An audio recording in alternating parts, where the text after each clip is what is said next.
Musim semi tiba dan Rusia seharusnya melancarkan serangan besar untuk mengakhiri perang. Tutupan alam mulai muncul, cuaca membaik, namun cerita lama tetap terulang bagi Putin. Dia memerintahkan pasukan maju, tentaranya tewas.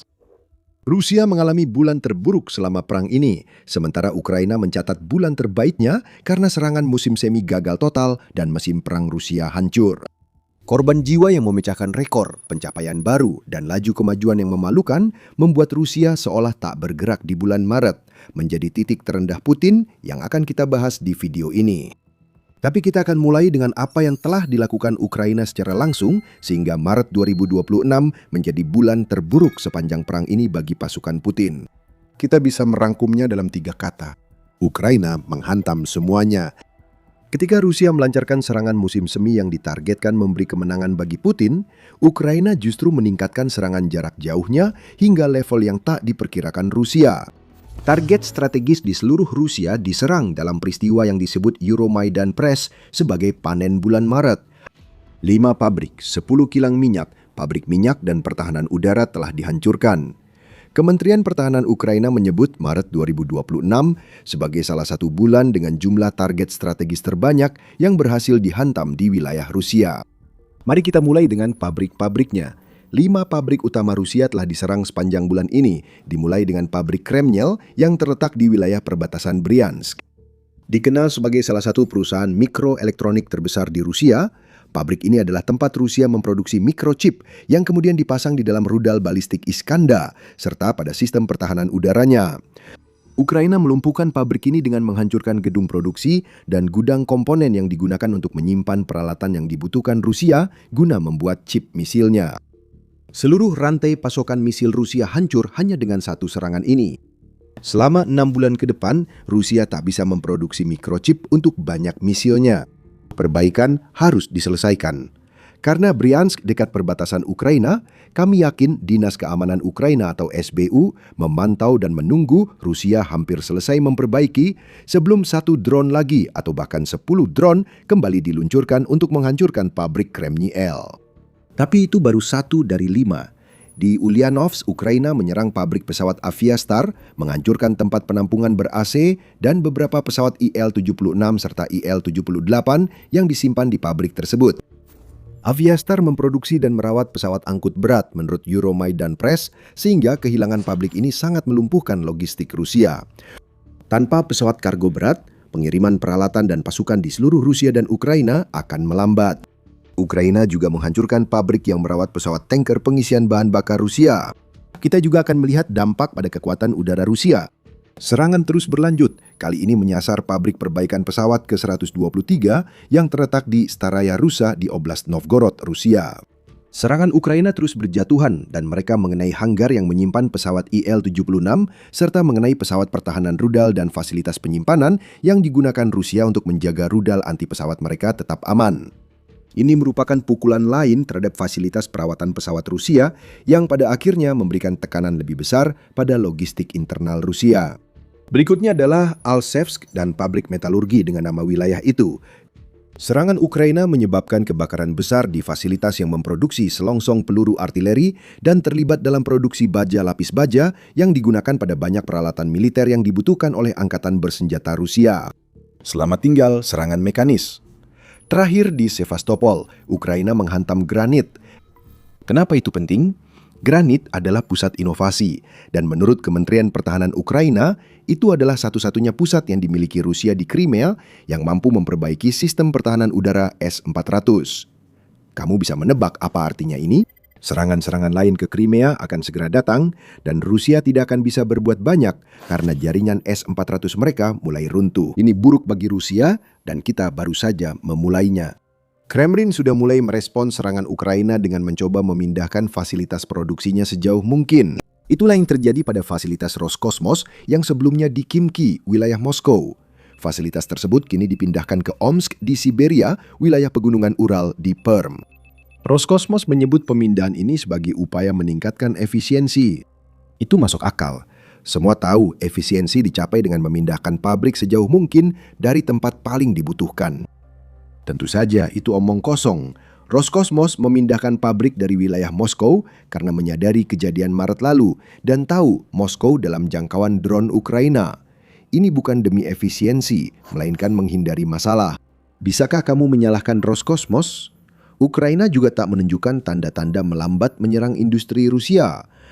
Pada 4 April, media United 24 melaporkan bahwa drone SBU berhasil melakukan serangan lagi terhadap pabrik metalurgi Alchevsky yang baru saja kita sebutkan. Itu adalah serangan kedua dalam sebulan dan ini menunjukkan kepada kita bahwa Ukraina memiliki strategi yang sudah direncanakan. Apapun yang pernah diserang Ukraina, kemungkinan besar akan diserang lagi. Dan bukti betapa efektifnya strategi tersebut terlihat dari apa yang dilakukan Ukraina terhadap sektor minyak Rusia sepanjang bulan Maret. Pelabuhan dan kilang terbakar. Di Avivsky dan Albashinev, 2 kilang minyak diserang oleh drone Ukraina. Keduanya memproduksi bahan bakar diesel yang dikirim ke kelompok militer selatan Rusia di Ukraina. Di Novorossiysk, Ukraina menyerang terminal minyak Sezkaris dan melancarkan serangan dahsyat terhadap pelabuhan Kafkas. Itu adalah pusat-pusat yang diandalkan Rusia untuk mengangkut minyak melalui Laut Hitam ke para pelanggannya, serta untuk mengirim bahan bakar ke kapal perang di armada Laut Hitam. Di Saratov, kilang minyak diserang, begitu juga di Kharishi dan Yaroslavl. Kita melihat sumber daya Rusia untuk memproduksi bahan bakar penerbangan dan produk lain yang menstabilkan sektor bahan bakar domestik berkurang. Lalu ada serangan yang jadi berita utama, Primorsk dan Ust-Luga. Keduanya adalah pelabuhan yang dibutuhkan Rusia untuk menjaga ekspor minyaknya tetap berjalan melalui Laut Baltik dan sampai ke para pelanggannya di seluruh dunia. Keduanya berulang kali diserang Ukraina pada paruh kedua Maret. Ingat, ini strategi kami. Serang sekali agar Putin tahu drone bisa mencapainya, lalu serang berulang-ulang sebelum Rusia sempat merespons hingga benar-benar hancur. Ust-Luga diserang 5 kali pada bulan Maret dengan serangan tercatat pada tanggal 22, 25, 27, 29, dan 31 Maret. Reuters melaporkan bahwa Ukraina telah menyerang terminal minyak Primorsk begitu sering, sehingga setidaknya 40% fasilitas penyimpanan minyak terminal tersebut hilang untuk selamanya. Kembali ke Ust-Luga, terminal itu masih terbakar 7 hari setelah serangan pertama Ukraina, seperti terlihat di foto-foto yang dibagikan di X oleh akun intelijen sumber terbuka spesial Kherson Kat. Rusia tak bisa mengklaim ini serangan kecil atau puing drone Ukraina hanya menyebabkan kerusakan ringan. Salah satu pelabuhan terpenting Rusia kini dipenuhi asap dan api, dan meski pemadaman terus dilakukan, api semakin besar setiap kali Ukraina menyerang. Ini saat situasi menjadi sangat serius bagi Rusia. Dalam laporan 25 Maret, Kyiv Independent menyebut apa yang terjadi sebagai titik terendah dalam sejarah karena ekspor minyak Rusia anjlok drastis. Masih akan ada lebih banyak serangan drone Ukraina, khususnya di Ust-Luga. Ukraina pada dasarnya telah menghentikan 40% dari seluruh kapasitas ekspor Rusia dengan serangannya terhadap Primorsk, Ust-Luga, dan lainnya. Penghentian penjualan minyak Rusia saat perang di Iran menyebabkan harga minyak melonjak hingga lebih dari $100 per barel. Rusia seharusnya sedang meraup banyak uang saat ini, tapi justru harus menghadapi kebakaran dengan skala yang tak terbayangkan di pelabuhan-pelabuhan yang seharusnya menjadi urat nadi ekspor minyak mereka. Di sisi kilang, Moscow Times melaporkan pada 30 Maret bahwa Rusia kini menghadapi krisis produksi bahan bakar. Ukraina secara cerdas menghancurkan setidaknya 40% kapasitas ekspor Rusia dan menyerang fasilitas produksi bahan bakar yang dijual atau dikirim Rusia ke pasukannya. Dan disinilah letak kecerdasannya. Serangan Ukraina terhadap Primorsk dan Ust-Luga mencegah Rusia mengirimkan minyaknya. Itu memberikan efek domino terhadap kilang yang sudah rusak. Bahkan jika mereka mampu memproduksi produknya, Rusia tidak punya tempat untuk menyalurkan produk-produk tersebut. Produk harus disimpan di kilang sampai kemacetan teratasi. Namun ruang penyimpanan terbatas sehingga kilang bisa ditutup sambil menunggu kondisi normal. Penutupan tidak langsung ini terjadi saat kekacauan akibat serangan drone. Jika Ukraina terus menyerang terminal minyak seperti Novorossiysk, Primorsk, dan Ust-Luga, Rusia akan memiliki banyak bahan bakar dan minyak yang tidak tahu harus dikirim kemana. Oh, satu hal lagi sebelum kita bahas pertahanan udara Rusia yang hancur. Pada tanggal 1 April, Kyiv Post melaporkan bahwa Rosneft, salah satu perusahaan minyak raksasa Rusia, melaporkan bahwa pendapatan bersihnya turun sebesar 73% pada tahun 2025. Kombinasi pajak tinggi atas keuntungan, suku bunga tinggi, dan faktor satu kali yang kurang lebih berarti sanksi dan drone menghancurkan operasi kami menyebabkan perusahaan hanya menghasilkan 3,6 miliar dolar tahun lalu. Tentu saja ini terdengar seperti jumlah uang yang besar, tetapi angka tersebut yang mewakili penurunan sebesar 73% adalah buruk bagi Rosneft yang berarti juga buruk bagi Rusia. Penjualan minyak lebih sedikit berarti pendapatan pajak Kremlin berkurang. Dan sekarang ketika terminal dan kilang terbakar, Rosneft sedang menghadapi ancaman besar di tahun 2026 yang siap menghantam mereka. Kita bahkan belum membahas pertahanan udara dan sudah jelas bahwa Maret 2026 adalah bulan yang sangat buruk bagi Rusia dalam perangnya melawan Ukraina. Masih banyak yang akan terjadi. Sebelumnya, sekedar mengingatkan bahwa Anda menonton The Military Show. Jika Anda belum berlangganan, sekarang adalah waktu yang tepat untuk menekan tombol itu agar Anda tidak ketinggalan salah satu video kami. Kita kembali ke pertahanan udara. Rusia kehilangan banyak sistem akibat serangan Ukraina Maret lalu. Sebanyak 12 sistem pertahanan udara S-300 dan S-400 berhasil dihancurkan bulan itu. Kedua sistem ini merupakan pertahanan udara jarak jauh andalan Rusia untuk menembak jatuh drone dan rudal. Sistem itu memang tidak berfungsi baik. Ukraina bisa menyerang Rusia lebih keras pada Maret karena hal ini. Meski begitu, Rusia tetap memilih memilikinya. Namun kini mereka sudah kehilangannya. Kerugian ini semakin bertambah dengan hancurnya 10 sistem pertahanan udara jarak menengah dan pendek milik Rusia, termasuk Tor M1, Pansir S1 Tunguska, dan berbagai versi unit pertahanan udara Buk. Semua sistem ini dipakai di wilayah belakang Rusia untuk menangkal drone Ukraina. Ironisnya, drone yang seharusnya dihentikan justru berhasil menghancurkan sistem tersebut di medan perang. Selain itu, jangan lupa Crimea. Wajar saja kalau kamu lupa, karena begitu banyak serangan di bulan Maret yang sudah kami sebutkan, sehingga mudah terlewat. Tapi Ukraina juga berhasil menghancurkan fasilitas perbaikan dan pemeliharaan yang menjaga sistem S-400 Rusia tetap beroperasi. Kita melihat Ukraina berhasil menghancurkan beberapa lapis pertahanan udara Rusia, bukan hanya unit di berbagai spektrum jangkauan. Ukraina juga menyerang sarana perbaikan dan pemeliharaan, yang berarti unit-unit Rusia yang rusak tidak akan bisa kembali ke medan perang. Serangan ke pertahanan udara penting karena membuka jalan bagi semua hal yang kita bahas di video ini. Pabrik-pabrik dan kilang minyak terbakar karena Ukraina menghabiskan porsi waktu yang sama sepanjang bulan Maret untuk membuka koridor udara yang aman seperti untuk menyerang fasilitas-fasilitas penting tersebut. Ini adalah strategi yang kompleks dan strategi ini diterapkan Ukraina baik di wilayah pendudukan maupun di Rusia sendiri. The Kyiv Independent menyoroti hal itu. Analisis terhadap 1.530 serangan Ukraina yang telah diverifikasi di Rusia dan wilayah pendudukan yang dilakukan antara Juni 2025 hingga Maret 2026 mengungkapkan bahwa 492 dari serangan tersebut menargetkan infrastruktur pertahanan udara. Beberapa ratus lainnya menargetkan aset anti-akses dan penolakan udara seperti unit peperangan elektronik dan sistem komando. Ini adalah pelemahan yang jelas pada pertahanan udara Rusia dan kita melihat dampaknya pada terminal minyak Rusia yang terbakar serta pabrik-pabriknya yang hancur. Semua ini terjadi saat pertahanan udara Ukraina bulan ini berkinerja lebih baik daripada beberapa bulan sebelumnya, menambah luka pada pertahanan udara Rusia. Menurut akun X Defense of Ukraine, efisiensi pertahanan udara Ukraina telah meningkat sebesar 9,7 poin persentase selama 4 bulan terakhir. Saat ini Ukraina berada pada efisiensi 89,9% setelah sebelumnya berada di angka 80,2% pada bulan Desember. Ukraina menargetkan efisiensi 95% dengan gabungan pertahanan udara barat dan aset dalam negeri seperti drone pencegat untuk melawan drone Shahid Rusia. Ukraina makin piawai menangkal ancaman udara, sedangkan Rusia kini menghadapi lebih banyak ancaman serupa. Itulah sebabnya Maret 2026 jadi bulan terburuk perang bagi Rusia sejauh ini. Mengerti, masih ada lebih banyak hal yang perlu dibahas karena masalah Rusia di udara semakin parah akibat awal yang benar-benar buruk dari serangan musim semi dan musim panas yang seharusnya membawa Rusia merebut Donbas dan sebagian besar wilayah selatan Ukraina. Putin mungkin berharap terhibur dengan pencapaian di Ukraina meski pabrik, infrastruktur minyak dan pertahanan udara terbakar. Putin salah. Beralih ke situasi di darat, kita melihat bahwa Maret 2026 adalah bulan pertama dalam 2,5 tahun di mana Rusia sama sekali tidak memperoleh kemajuan wilayah sama sekali di Ukraina. Itu menurut The Independent, yang menunjukkan bahwa pada bulan yang sama, Ukraina berhasil merebut kembali 9 km persegi atau sekitar 3,47 mil persegi wilayahnya sendiri. Karena serangan darat Rusia terguncang oleh masalah komunikasi yang terus berlanjut akibat hilangnya Starlink dan kampanye Putin sendiri terhadap aplikasi pesan Telegram.